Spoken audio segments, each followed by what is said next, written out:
madalas na kumalat sa social media, inilarawan ang isang napaka-emosyonal na yugto sa buhay ng mag-asawang sina Alex Gonzaga at Mikey Morada, kung saan sinasabing labis na naapektuhan si Mikey matapos umano niyang malaman na wala na muli ang dinadala ng kanyang asawa. Isang pangyayaring ayon sa naratibong ito ay nagdulot ng matinding lungkot at sakit hindi lamang sa mag-asawa kundi pati na rin sa kanilang mga taga-suporta na matagal nang sumusubaybay sa kanilang journey bilang pamilya. At habang inilalahad ng tagapagbalita ang detalye ng kwento ay ipininta ang larawan ng isang lalaking tahimik ngunit punong-puno ng emosyon, kung saan sa bersyong ito ng kwento ay makikitang halos hindi makapagsalita si Mikey Morada habang pinipilit unawain ang bigat ng nangyari. Tila ba ang bawat sandali ay puno ng pagkalito at lungkot na hindi madaling ipaliwanag, habang si Alex Gonzaga naman ay inilarawang dumaraan sa isang napakahirap na yugto ng kanyang buhay bilang isang babae, kung saan ang sakit na dulot ng pagkawala ay hindi lamang pisikal kundi emosyonal din,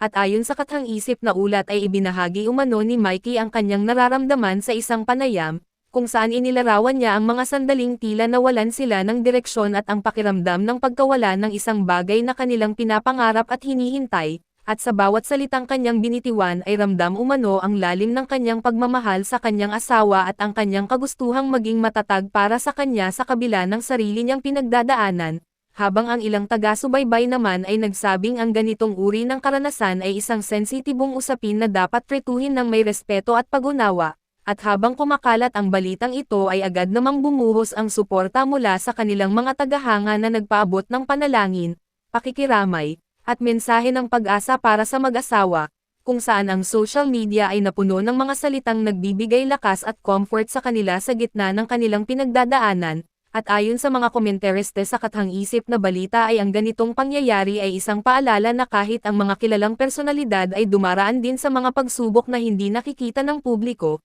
at na ang tunay na lakas ay makikita sa kakayahang bumangon muli sa kabila ng sakit, habang si Mikey Morada naman ay inilalarawang patuloy na kumakapit sa kanyang pananampalataya at sa pagmamahal niya kay Alex Gonzaga, isang lalaking pinipiling maging matatag hindi lamang para sa sarili kundi higit sa lahat para sa kanyang asawa na higit na nangangailangan ng kanyang suporta sa mga panahong ito. At habang papalapit sa huling bahagi ng kathang-isip na ulat ay inilalarawan ang mag-asawa bilang unti-unting nagbubuo ng lakas upang harapin ang bagong araw, dala ang kanilang mga natutunan mula sa masakit na karanasan na ito, at sa pagtatapos ng balitang ito ay iniwan ang manunood sa isang tahimik ngunit makapangyarihang mensahe na ang pagkawala ay bahagi ng buhay na hindi madaling tanggapin, ngunit sa pamamagitan ng pagmamahal, pananampalataya, at suporta ng mga taong nakapaligid ay may pag-asa pa ring makahanap ng liwanag sa gitna ng dilim at magpatuloy sa kabila ng lahat.